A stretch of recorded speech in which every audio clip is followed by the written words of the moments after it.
Good afternoon, everyone. My name is Adam Savitt. I'm happy to welcome you back to the Center for Security Policy for our fall webinar series. To check our schedule, go to securefreedom.org and check under the webinar tab. I'll also give you a preview of upcoming events at the end of today's broadcast. Today's program is entitled How to Stop Iran's Nuclear Program, with guest David Albright of the Institute for Science and International Security, Jim Phillips of the Heritage Foundation, and the Center's David Wurmser. Center President Fred Fleitz will be moderating. Please note that you are in listen-only mode. You can submit your text questions in the Q&A box in your GoToWebinar panel, and I'll read as many questions as possible at the end of the program. This event is being recorded and will be available on our YouTube channel, youtube.com/securefreedom, and on our website at securefreedom.org. And with that, I'll hand it to the Center's President and CEO, Fred Fleitz. Thank you, Adam, and I'd like to thank all our viewers for tuning in to this important Center for Security Policy webinar on how to stop Iran's pursuit of nuclear weapons.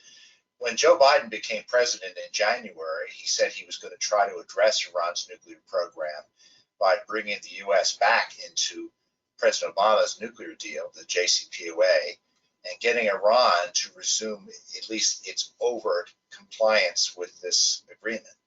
Well, it hasn't worked out that well. Iran has not shown any serious interest in rejoining the agreement, and it's launched some really dangerous provocations this year. And this isn't just the attacks on oil tankers and an attempt to hijack one, but there's been huge advances in Iran's nuclear program, and this includes enriching uranium for the first time to 60% uranium-235, and at that level, it's only slightly below weapons grade. The situation has become so bad that it looks like even the Biden administration is considering that it may have to try non-diplomatic measures to address this growing threat from Iran's nuclear program. And at the same time, we've seen Israel taking matters into its own hand, or probably taking matters into its own hands with a series of what appear to be sabotage efforts targeted at Iran's nuclear program. So I'm just so thrilled today to have three extraordinary experts, some of our country's leading experts on the Iranian nuclear program, to discuss this issue. I'm going to introduce all of them quickly, and then we're going to start our discussion. David Albright is a physicist and founder and president of the nonprofit Institute for Science and International Security. He regularly publishes and conducts scientific research and has written numerous assessments on secret nuclear weapons programs throughout the world. Under David's leadership, the Institute has become the leading source of objective analysis of Iran's nuclear program. And he is also the author of an excellent book I highly recommend to all of you. It is titled, it came out this year, Iran's Perilous Pursuit of Nuclear Weapons. David Albright, welcome. Good to be here. I'd also like to welcome James Phillips. James is a good friend of mine, and he is a senior research fellow for Middle Eastern Affairs at the Heritage Foundation. He has written extensively on the Iranian nuclear program and other Middle East issues since 1978. Jim's prime research interests as part of Heritage's Douglas and Sarah Allison Center for Foreign and National Security Policy include Iran, Iraq, Afghanistan, Persian Gulf security issues, and Middle East terrorism. Jim, welcome. Thanks, Fred. Good to be here. And finally, I'm so pleased to welcome my colleague and good friend, Dr. David Wurmser. Dave is a senior analyst with the Center for Security Policy's Middle East and North Africa program. He held senior positions in the Office of the Vice President, the Defense Department, the State Department, and he's had military service, which includes 11 years of intelligence service in the U.S. Navy Reserves, reaching the rank of Lieutenant Commander. Dave, welcome. Thanks. Great to be here. Jim Phillips, I'd like to start with you to talk about the state of diplomatic efforts on Iran's nuclear program under the Obama administration, what it has been attempting, and where things stand right now. Well, I'm going to argue that the Biden administration essentially has painted itself into a corner, in large part due to its wishful and complacent thinking about the strengths and weaknesses of the 2015 nuclear deal. As a presidential candidate, Biden made it clear he was committed to reviving the deal as a starting point for what he contended would be follow-on negotiations that would include Iran's missile program and its regional behavior. And I give the Biden administration some credit for recognizing some, but not all, of the deficiencies of the JCPOA. However, its strategy for getting to the longer and stronger agreement that it says it wants has been horrible. Jake Sullivan, Biden's national security advisor, indicated that the administration would first attempt to put Iran, what he called, back into the box of the nuclear deal, and only then move towards a follow-on negotiation. And I'd like to sketch out some of the pitfalls inherent in this approach. First, the nuclear deal did not put Iran into a very strong box. In fact, it put Iran in a situation in which key non-proliferation restrictions gradually sunset and would allow Tehran to expand its uranium enrichment activities to an industrial scale that would set the stage for a possible sprint to a nuclear breakout or a sneak out if Iran shrugs off its non-proliferation commitments, as it has done many times in the past. In other words, the walls of the box that Iran had been placed in gradually would dissolve and become paper thin. The Obama JCPOA box was poorly designed from the beginning. The Biden administration needs to think outside this box if it wants to realistically address the nuclear problem. The U.S. Cannot afford to return to the old deal because that deal did too little for too short a time to effectively restrict Iran's nuclear ambitions. A UN arms embargo already has lapsed as scheduled under the deal after only 5 years, and there's ridiculously short sunset clauses that remove key non-proliferation restrictions on uranium enrichment after 10 to 15 years. If Washington lifts its nuclear sanctions and returns to the old deal, then it will squander its main source of leverage and forfeit any chance of reaching an acceptable outcome in follow-on negotiations. Another problem with the administration's approach was that it focused exclusively on getting back to the negotiating table while neglecting the way Iran negotiates. Biden rejected Trump's maximum pressure campaign, but Iran has escalated its own maximum pressure campaign. Although the Biden administration bent over backwards to avoid provoking Iran, seeking a positive atmosphere for what it considered to be like win-win negotiations, Iran's dictatorship sees the negotiations as a zero-sum game in which it must ruthlessly use proxy attacks, covert drone and missile strikes, and escalating uranium enrichment to gain bargaining leverage and offset the economic pressure that the U.S. has brought to bear. This myopic focus in Washington on getting to the negotiating table without maximizing its own bargaining leverage has left the administration with no fallback plan, no plan B. By shunning and denigrating the maximum pressure strategy, by easing sanctions, and by playing down the military option, the Biden administration has actually reduced pressure on Iran to make compromises. And when the administration does apply new sanctions to Iran, it sometimes comes as a substitute for military action. And I would argue that the two are not mutually exclusive. For example, after Iranian proxies targeted U.S. special forces at a base in Syria last month, hitting them with drone and rocket strikes, the U.S. announced new sanctions on an Iranian official and a network of companies involved in Iran's drone program. But this slap on the wrist won't achieve much at all. Meanwhile, the administration's turned a blind eye to China's surging imports of Iranian oil, an issue where the firm application of sanctions could yield positive results. A crackdown on Chinese and other companies that facilitate these exports would raise the price Tehran would have to pay for continued nuclear defiance. But don't get me wrong, I don't think sanctions alone will stop Iran any more than they stop North Korea. Sanctions must be backed up with a diplomacy linked to the credible threat of the use of force to deny Iran a nuclear option. The Biden administration needs to disabuse Iran's rulers of the notion that the US will not resort to the use of force to stop Iran and will stop Israel for doing so if Iran stays on its current collision course. I doubt that the Biden administration is willing and able to do this, especially after the disastrous withdrawal from Afghanistan.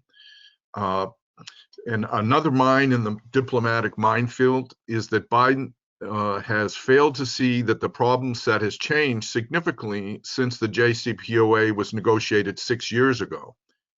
In 2018, Iran's nuclear archive was stolen and revealed by Israel's Mossad intelligence agency, exposing Iran's detailed plans for building and testing 5 nuclear devices, among other things.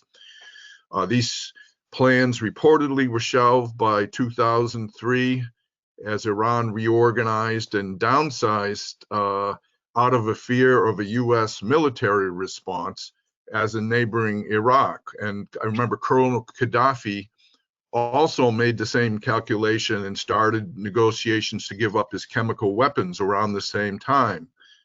But the fact that Tehran retained the nuclear archive shows that it wants to preserve its nuclear plans and maintain the option of taking them off the shelf again.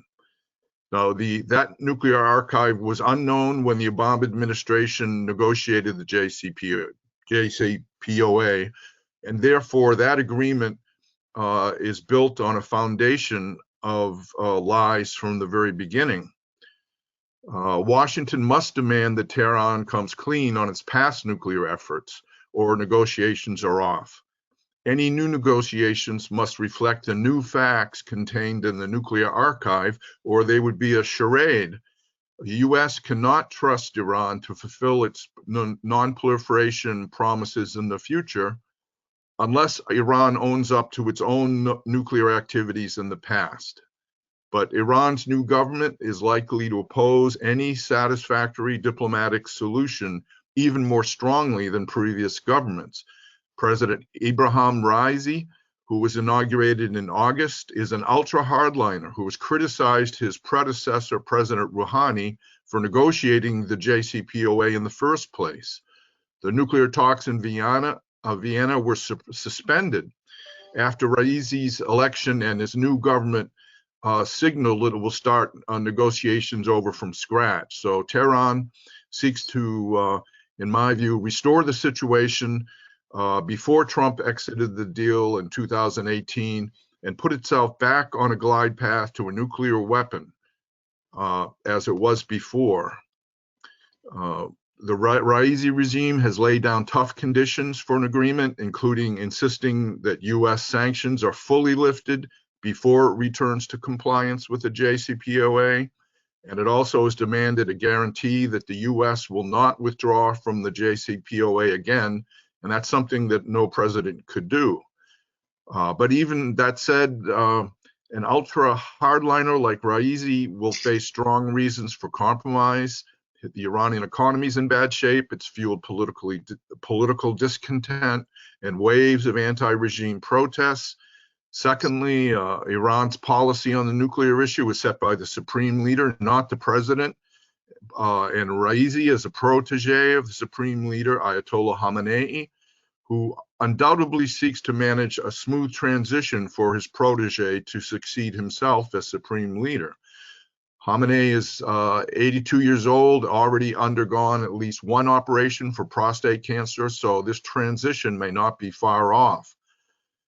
So Iran's regime may have strong political as well as economic reasons to seek a relaxation of sanctions, but this does not necessarily mean, and I would argue will not mean, a relaxation of tension. Iran has rejected calls for a follow-on agreement and essentially is saying that it's the old deal or no deal. And if Washington fails to call this bluff and unwisely returns to the old deal, then it will continue to face the same problems that arose under the old deal. Only the sunset provisions will come 5 years sooner. Iran once again will, or 6 years sooner.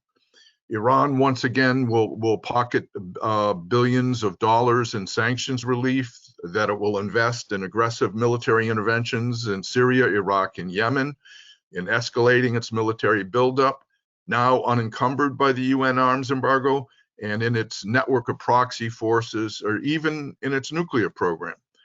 Reviving the JCPOA would let Iran off the hook and squander the powerful diplomatic leverage linked to the sanctions ramped up by the Trump administration.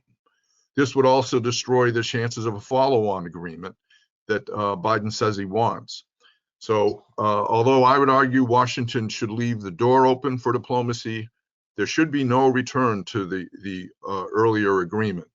A much more restrictive agreement is required to permanently and indisputably end Iran's nuclear weapons ambitions. So for me, the bottom line is that the US position should be that it needs a stronger New Deal or there is no deal. And in the meantime, the Biden administration needs to get busy piling on sanctions to enhance its bargaining leverage and not continue passively waiting for Iran to return to negotiations. So let me stop there. Okay. Jim, thank you very much. David Albright, I want to turn to you for a technical analysis of Iran's nuclear program. Jim Phillips mentioned the Iran nuclear archive documents, which Israel stole from Iran in 2018. And I'm wondering what you can tell us about what we know about Iran's nuclear program, nuclear weapons program today based on these documents. And can you tell us how many weapons Iran could possibly make and how soon? Okay, no, happy to do that. And I would say, going back and looking at these documents in the archive, looking at what Iran did is vitally important to today. I mean, you can't understand today without understanding the history. And you don't want to make the same mistakes as we've made in the past by ignoring the history. And Jim mentioned that the mod plan that Iran set up in the early 2000s was a crash nuclear weapons program aimed at least on a first goal basis to produce 5 nuclear weapons, 4 deliverable by Shahid 3 missiles, 1 reserved for a nuclear test. The mod plan was also building a nuclear test site. Now, the program involved facilities and activities, key facilities and activities, many of which were not known about until the discovery of the archive. Facilities to develop and make the cores, the weapon-grade uranium cores of nuclear weapons, were unknown by the Israeli intelligence folks until they saw those activities and facilities in the archive. So and we counted 10 major facilities and activities unknown until the discovery of the archive. So by no means did we know it all when the JCPOA was implemented in early 2016. Also in the archive, you can see that there was a transition. They did decide to stop the crash program. They did decide not to build nuclear weapons, and that's a major victory. It happened without much knowledge of that in the West, but it happened because of Western activities. The invasion of Iraq sent shockwaves through the Iranian regime, fears that they were next. The IA inspection effort picked up and was uncovering secret facilities that Iran had been trying to hide. And you also had diplomacy started by the E3. Well, maybe not sufficient, but it did create a doorway for Iran to start to open up and restrict things. So you had this downsizing of the program. It did not end. And that is also in the archive. You can see in documents in the archive, in meetings led by Mohsen Fakhrizadeh, the father of Iran's nuclear weapons program, how they planned the transition. And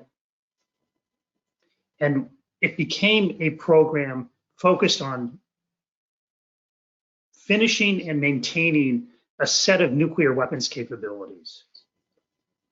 And those are defined in the archives principally as bottlenecks in the program, things they hadn't accomplished by the end of 2003. The most important was their program to make weapon-grade uranium. They had an Al Ghadir project to make weapon-grade uranium in a deeply buried underground site. That program continued after 2004. They reorganized, it became part of the Atomic Energy Organization of Iran, run by a military Atomic Energy Organization committee. We now know that as FORDOW. When IAEA inspectors first went into that plant in late 2009, after it was revealed by Western powers, when they investigated what was already installed, namely pipe work and what are called feed and withdrawal points for the cascades, several of them concluded that this plant was being designed to make weapon-grade uranium. This was also not well known to the intelligence community in the West. They understood it was a plant that was nuclear weapons capable, but the inspector's information was first evidence that no, it was actually a plant intended to make weapon-grade uranium and represented a continuation of the nuclear weapons program post-Ahmad. Once Iran's caught, it agreed to put it under safeguards and committed to only producing low-enriched uranium. However, even Iranians have said that they could convert it to making highly enriched uranium within days or a few weeks. It's not a big step to do that. And so there were continuation of the program. There were other nuclear weaponization.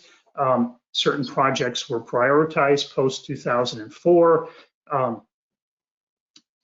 All in all, what Iran now stands ready to make nuclear weapons. I don't think they've made a decision to do that, but I think Iran has oriented itself in the post-Ahmad environment to be able to make nuclear weapons on short order, and they've resolved most of the bottlenecks they faced in 2003. So they could make nuclear weapons faster today than they could in 2003. One of the significant implications of the archives, or one of the benefits of the archive from an inspector's point of view, is it provides a roadmap for investigating the program. The IAEA had a lot of information about the nuclear weapons program prior to the archive, but nothing like what it has now that it has the archive. And Iran and Israel went out and made a very conscious decision to give the inspectors the entire archive. And the IAEA has nuclear weapons experts, so they can handle classified nuclear weapons information, and that they're able to make assessments. And I think they have sculpted a very good plan to reveal that Iran was hiding a nuclear weapons program, and to this day has undeclared nuclear material. They found it at 4 sites, found uranium, either in particles or on equipment. They have bulletproof their approach because they're constantly under attack by countries like Russia, that they have no business investigating nuclear weapons programs. Iran, of course, completely denies everything and has refused to cooperate with their inspection. But what the IAEA is trying to do under the Comprehensive Safeguards Agreement, which is a fundamental part of the Non-Proliferation Treaty, is to ensure that Iran has what they call a complete nuclear declaration. And clearly Iran doesn't. And so Iran is violating a basic tenet of the Safeguards Agreement, that it produce this complete declaration and allow the IAEA to verify that it is complete. And the IAEA has also sounded the alarm. The IAEA is a technical international organization.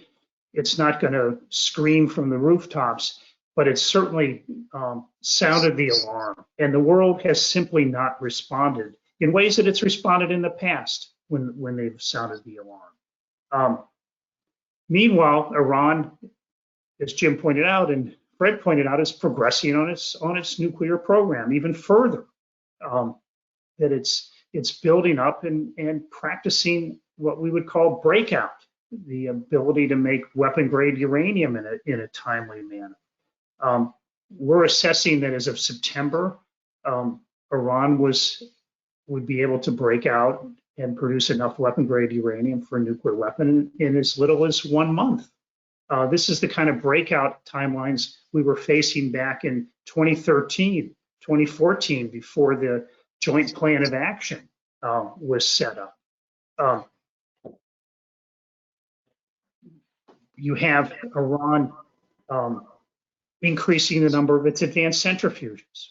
One of the points of the JCPOA was to bring that program to heel. They now have almost 2,000 advanced centrifuges installed. They have more enrichment capacity in the advanced centrifuges now than they do in the deployed IR1s, the old-fashioned centrifuges that were allowed under the JCPOA.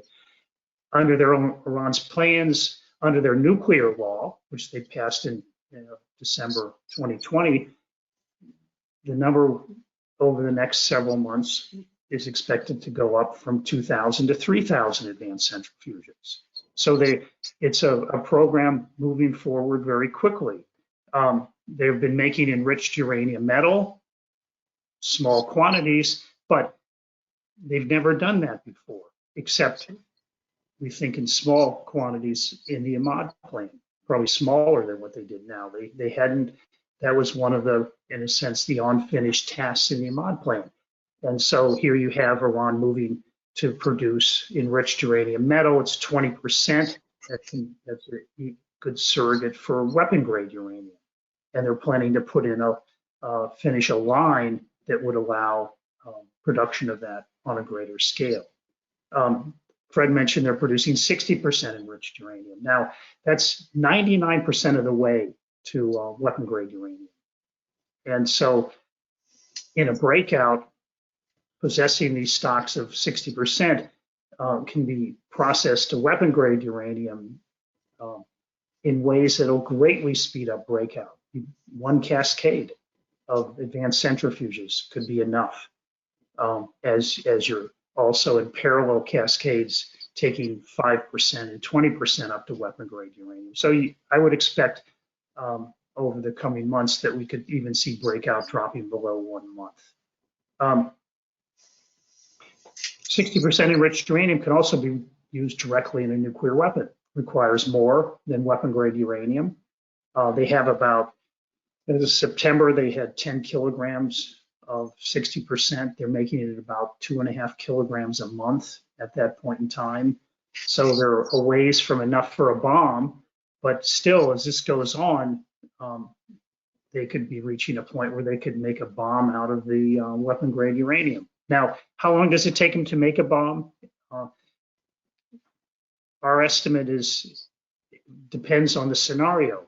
If Iran breaks out and dashes to a bomb, or even moves slowly, it would probably test a nuclear explosive. They know how to build a test site. I mean, there's active efforts, I think, to locate a test site that Iran could be building even today, at least doing some of the preliminary work. Probably wouldn't be a vertical shaft, more likely a horizontal one like North Korea built, Pakistan built. They're easier to hide. And we think they could test in 6 months if they decided to do it. Could take them longer, could even take them less time. They know a lot about building nuclear weapons. If they wanted to sneak out, build a secret enrichment plant, we've sort of lost count of how many centrifuges they've made. The IAEA has also conflicts with Iran over the monitoring under the nuclear deal of centrifuge manufacturing. And Iran is proceeding to build centrifuges, and we see them being deployed at declared nuclear sites, and those the IAEA knows about, but the IAEA has lost the count of how many they make. And retrieving that is virtually impossible. So you have more and more irreversible things happening, and they are finally, they're going to significantly undermine the value of the JCPOA. You just cannot get back to what the JCPOA promised. You certainly can't get back to a 12-month breakout anymore unless you do additional restrictions, such as destroying the advanced centrifuges. Obviously, they can get rid of the 60% enriched uranium. They can get rid of the 20%, get the 5% So down. David, I gotta move on because we're limited on time. You know so much, and Let me just get with one last sentence, Fred. Okay. One is that, I said Iran has to be recognized as practicing breakout while it's undermining IAEA inspections. But I think one increasingly has to be suspicious that Iran may also be breaking out slowly under our very noses today. And thank you. Sorry for going over. No. I just want to get everyone in. I now want to turn to David Wurmser, and David and I have been discussing for some time what appear to be covert efforts, maybe by the State of Israel, hasn't been confirmed, to try to slow or destroy Iran's capability to make nuclear weapons. I'm just going to leave it at that. And David, see what you'd like to say. Thanks, Fred. Well, back. I'll describe some of the ways this is operating that expose what we think Israel is capable of doing. But then I'll step back and I'll go through various phases of what seems to be happening and what that might mean. The archives is the starting point for everything. We've gone over that quite a bit already, so I'm not going to dwell into that 2018 spiriting out of Iran, the archives. But I do want to say that at the press conference at the end of the whole episode, Prime Minister Netanyahu, if you remember the dramatic scene where he had all the discs and so forth, he kept saying the name Mohsen Fakhrizadeh, remember that name. And then in November 2020, Mohsen Fakhrizadeh, who had tremendous security, he is the father of the nuclear program, but not only, he was also the contact and liaison apparently with North Korea, and he also at one point was working on the missile program. So this was a man who really was at the epicenter of the weaponization of Iran's nuclear efforts, and perhaps even coordination with countries like North Korea. So he's at his vacation home in Abzard on the Caspian Sea, and he's coming back, and he passes an intersection where he has to do a U-turn, where he slows down and nearly stops, and then he goes on another 3/4 mile, and then all hell breaks loose, and he's dead after a minute under a hail of gunfire. So what happened here? This was November 2020. This was clearly an assassination. What we know about it was that the U-turn was the identification, the positive identification. There was a vehicle stop there. It was a positive identification structure to make sure that it was in fact Mohsen Fakhrizadeh in the car. And then 3/4 mile later, there was a vehicle that was covered in a tarp. It had a 1-ton robotic machine gun in it, which opened fire and killed Mohsen Fakhrizadeh. What is important about this is it's obviously rather impressive, and there had to have been people on the ground and a network on the ground, and that does expose something about Israel's network on the ground. But there's something more important than that. Is such a robotic machine gun had been used before, or had been deployed in certain American and British forces. The only thing is it needs a local operator. It needs somebody very close by. And what happened here is the operator, from what we know, or what we think we know, is that the operator was sitting in Israel. And that involves tremendous complications. First of all, the slight delay in the use of the robotic equipment means that you identify where the car is, and then it was estimated about 1.6 seconds later is when the command to the gun actually got back to the gun. So there's a tremendous amount of complexity involved there. Apparently what the Israelis did, I mean, they're known now for being a car industry powerhouse, part because of their AI, their artificial intelligence industry. Well, apparently they've been at it also in the defense sector, and they had an AI real-time structure on the ground that was working there. But most importantly, what it was they must have had very complex algorithms that had to be planned out over a long period of time to account for the 1.6 second lag of command. The second thing is that the machine gun, the first bullet, vibrates it, and your aim is not true. So there had to be also a tremendous amount of complexity in designing this structure to be able to shoot accurately. So the reason why I raise these details is because it shows not an off-the-shelf capability. It shows something that was planned in detail over a great period of time and very carefully, probably in very tiny parts, smuggled into Iran. This is something that takes months and years, not something that takes a week or two, and so forth. The second thing is it was the second attempt on him. The first one was much earlier, about a decade earlier, and the Israelis never really pulled that one off. They never actually initiated the attack.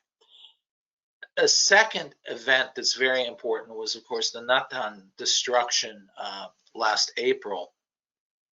And what's important about that is that again, this was not a kinetic operation from the air, from what we know, and it was not an attack by agents on the ground. What it was the Israelis had entered the supply chain of Iran's nuclear program, and then they used it to their advantage. They actually planted explosives in the equipment. Again, this is from what we think we know. They actually planted explosives in the equipment, pipes and normal sort of equipment that goes into these programs, years in advance potentially, that was then shipped to Iran and hidden within the equipment in a way that Iran didn't know that it was there, and then used when the time was right. So again, deep penetration of the supply chain, which indicates tremendous knowledge. Two, the ability to have human intelligence that tells you when is necessary to begin to use this thing. So again, the Israelis managed to destroy this 50-meter underground structure and take out many centrifuges, again, demonstrating a tremendous capability of penetration. Now, this is not alone. These are two very dramatic events, but in the summer of 2020, you had all sorts of, quote, accidents all over Iran, and we know some of them are very suspicious or even beyond very suspicious. For example, when they say that there was a sheet metal factory in Tehran that exploded, and all of a sudden it's the head of the Revolutionary Guards comes to visit it when it's supposedly a minor work accident, and the cameras can't film more than one very narrow little view, you know it's something that wasn't what they say it is. It wasn't a small civilian insignificant sheet metal factory. You don't have the top brass of Iran's Revolutionary Guard show up to inspect it to see what it's about, nor is it closed off militarily. So you have all these sorts of events. If you really look carefully at the Iranian reporting of this, there's always things that don't add up and tell you that this is not just an industrial accident. So what you saw was the phases. From 2012 onward, you saw the Israelis pull back because of the Obama administration, the JCPOA negotiations. There was already a lot of tension there. The Israelis were as intent on making sure that the agreement had tough passages as much as it was to stop the program kinetically. So you saw the Israelis pull back to some extent. But really under the Trump administration, these sort of sabotage activities really took off. And the summer of 2020 seemed to be a very hot and heavy summer. The phases, I think, are rather important to watch here because all throughout you have the strikes on the nuclear program.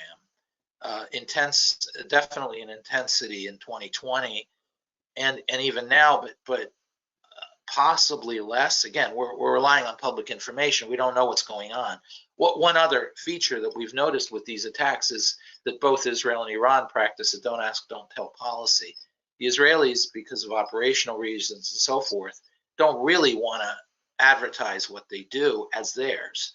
And the Iranians don't want to admit that they're so the Israelis, because it was a success, and the Iranians, because it was a failure, both really don't want to talk about it. So we don't always know what's going on. Now, the phases you have all along these these strikes against the nuclear programs, but you're seeing a hot war between Israel emerge that's broader than that. I think this has now become a bigger conflict. You have the escalated cyber war of the last 2 years, where there's often attacks by Iran on Israel, usually effectively stopped, and then Israeli counterattacks against Iran that are not effectively stopped and are often very painful for Iran. Then I think in the spring of 2021, I think you started seeing a whole new phase where the Israelis it was a naval war that emerged between Israel and Iran. Iran used a ship to destroy Israel's coast environmentally by dumping heavy oil on it. And the Israelis struck back from what we can tell, by taking out an Iranian command ship in the Red Sea, far away from Israel. And then this started a whole series of attacks on each other's ships and so forth. Again, a new escalation, a new sort of warfare. What you started seeing in 2020, and is much more pronounced now, I think, is another phase of the Israeli strategy, which is it's not only the nuclear program, it's not only tactical or operational activity that Iran is doing that is being sabotaged. There are attacks on Iran's regime and the stability of the regime. And a good example was this recent cyber attack a week ago, where it was coordinated, the gasoline situation in Iran shut down. Nobody had gasoline. Well, David, I gotta cut you off there, because I'm going to do a lightning round of questions for all of you. Sure. And then we're going to invite our viewers to send in some questions through the GoToWebinar console. Jim, I want to start quickly with you. This is lightning round questions. Do you think that the Biden administration is really considering a plan B on the Iran nuclear program, and what do you think it would be? Your microphone's off, Jim. Sorry.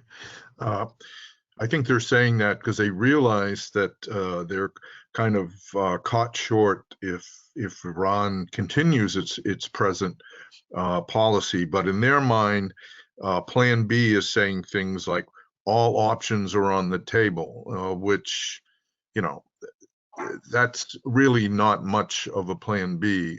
There has to be, I think, concrete evidence of pushback against Iran's proxy networks that are launching these attacks against the U.S. and Iraq and Syria. And, if it doesn't come relatively soon, then I think Iran will escalate those attacks, unfortunately. Okay, thank you. David Albright, I have to ask you about sabotage efforts also, because you've been looking at all these covert facilities and things that the Iranians have not declared. How much damage do you think these allegedly Israeli-backed sabotage efforts have done to Iran's nuclear weapons program? The attacks on the people it's hard to judge. I mean, the Iranians have always had a tradition of educating their young and get them through, the PhDs and be ready to work in these programs. So it's hard to judge Mohsen Fakhrizadeh's killing, but he was like Leslie Groves in our own Manhattan Project.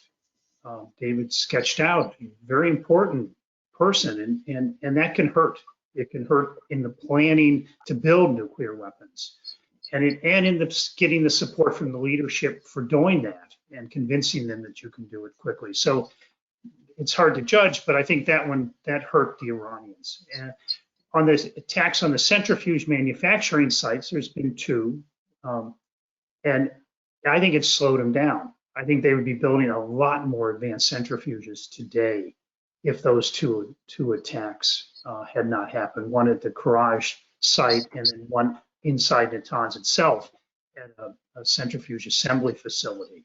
So I think, but it doesn't stop them from building advanced centrifuges, and we see that. And but they can't build thousands of them. But they can build tens and a few hundreds of them. So it doesn't, and in fact, it's true of all these cases. You slow it down, but it's very hard to find that silver bullet that really ends it when you're talking about a uranium enrichment program. So David Wurmser, a real quick question. If you were to pick the next big targets that some state might want to take out in Iran and its nuclear program, what would it be? Well, I think that because really they're slowing it down and not stopping it, and because Iran really is heading toward a breakout capacity, I think the next targets actually shouldn't be the nuclear program per se, but actually regime targets. I think they should work to escalate their destabilization of the regime. It's difficult when the West wants to negotiate because it validates the regime. These negotiations have a cost, which is the regime validation. And it tells the Iranian people that we really don't care about them. We're just using them as a pawn to put pressure on the regime to get a deal. So I would definitely side with the Iranian people and take out regime targets. So that's how I would change the. By the way, one thing, it wasn't just Fakhrizadeh that was killed. Whoever has killed 16 nuclear scientists already in Iran. And that is an important point, that it's not just one nuclear scientist, has been done over an extended period of years. I'd now like to invite my colleague Adam Savitt, who is going to read the questions we've been collecting from our audience that you can pose to our experts. A questioner notes that Iran is also a threat to the Sunni Muslim nations. Are they doing anything to slow Iran's nuke progress? Are the Sunnis doing anything? I mean, one of the fears is that the countries like Saudi Arabia, probably Turkey will fall on us. They're going to try to increase their nuclear weapons capabilities. That'll be their response. They don't appear to be doing that much from a, at least from the point of view that I see on nuclear. Others maybe should answer on whether they're through the Abraham agreements or things like that more is going on. Yeah, I would just add that I think the Iranians have done really yeoman's work in advancing Middle Eastern peace by driving the UAE and others into an alliance with Israel. It certainly has an element of this involved. Since we're more on the diplomatic level, there's another question about Iran's proxies. Do they have anything to do with the program, and could they come into an agreement, be involved in an agreement? I could just take a quick stab. I hope that Iran's proxies don't have anything to do with this nuclear, and I think that the Iranians would perceive the nuclear program as such a strategic linchpin that they wouldn't be involving some of their proxies, which are better known for terrorism than any kind of technical things. But down the road, there is that temptation to, I think, by Iran to do what it's been doing, striking enemies through proxies to avoid retaliation. I think that would be tougher with a nuclear thing, but as far as I know, there's no proxy involvement there. More interesting to me would be North Korean Iranian exchanges. If I can add something real quickly, I mean, the Quds Force can play a role. In the archive, there are documents on how the Quds Force facilitated the Ahmad Plan people to learn how to build deeply buried facilities. They went to a country, the Israelis wouldn't release the country. Looks like Lebanon to us, and it looks like Hezbollah may have been teaching Ahmad people how to dig facilities underground. And I would look to Quds Force too, its involvement with procurement and of sensitive goods for the nuclear program, and perhaps even some involvement in facilitating connections with North Korea. How is the U.S. preparing to defend itself if Iran does get a nuke, i.e. Missile defense or other measures?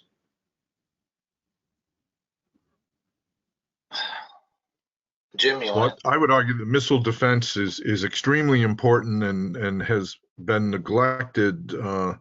I think we could do a much better job of cooperating with our allies and partners. I would note that recently, since June, the U.S. has pulled out at least 8 Patriot missile batteries and 1 THAAD battery, mostly from Saudi Arabia, but also from Jordan, Kuwait, and Iran and Iraq. And I think that's exactly the wrong signal to send Iran when you're getting ready for negotiations, or you hope to have negotiations. I want to ask a question of David Albright while you're here.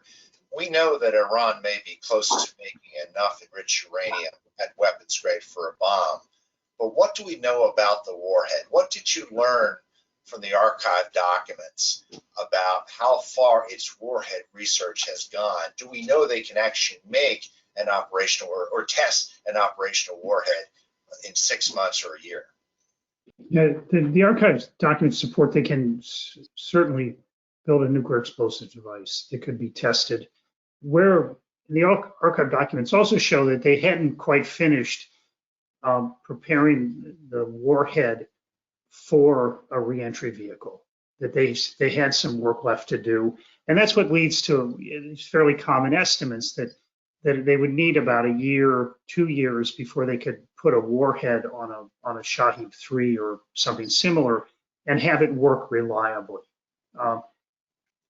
I'm sure they could do it quicker if it's just, they don't care about reliability. I mean, they had a very sophisticated nuclear weapons development and testing program. They weren't building a copy of a nuclear weapon. They took things from other designs, but they developed a set of facilities and capabilities and people and equipment to be able to design their own weapons. And that's still there. Some of the people who were killed were deeply involved in that part of the program. And so, but there's others that have taken their place, could take their place. And so I think you can count on Iran being able to build a nuclear weapon, but probably needs some time to be able to finish all the tasks of developing a reliable nuclear warhead. Just to follow up, so they could make a weapon they could drop out of a bomber maybe fairly soon, but miniaturizing warhead for a missile, that's a ways off. Yeah, I think so. And I think, 6 months is based on my experience studying the Iraqi nuclear weapons program in great detail during the 90s, the program that existed prior to 91, looking at the South African program in great detail, meeting with people in that program after it was dismantled, of course. But Iran is pretty capable, and it did the right things to be able to master the making of nuclear weapons. But of course, when you put it on a missile, there's some other things that have to be done, and that's, I think, one of the bottlenecks. Now, we don't know fully what they've done, and one of the dangers of their cooperation with North Korea is that they could be exchanging information on that very question. And so there's a lot of things that are going to be very hard to determine in a final assessment. But it does seem that they do have some more work. But if they want to just break out and test, they're not that far from it, several months. And while they're preparing to do that, they could be making enough weapon grade uranium for the second, third, and fourth nuclear weapon by the time they test after, let's say, theoretically it's 6 months. So they could emerge fairly quickly with a substantial nuclear arsenal. I think this will have to be a quick answer, but one questioner notes that Russia built Iran's nuclear power plant, and another asserts that Russia has a chokehold on the uranium supplies. So what is Russia's role in this? Well, Russia supplied, it finished a German-supplied nuclear power reactor at Bushehr, and it wants to sell more. So far, those are considered separate from the main nuclear weapons effort. I mean, they could take the plutonium produced in that reactor and turn it into a bomb. And so you constantly have to worry about that. And in terms of uranium, Iran has accumulated quite a bit of uranium post JCPOA.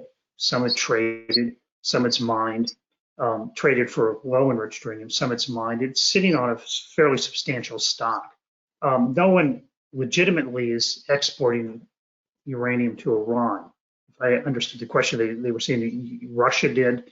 Russia provides the fuel for the Bushehr reactor, but it's not supplying uranium, natural uranium that could be turned into the kind of, uranium hexafluoride at the existing Esfahan plant and then enriched. I mean, you can, again, one of the lesser probable scenarios is they could divert the low enriched uranium at Bushehr that's not been put into the reactor and convert that into uranium hexafluoride.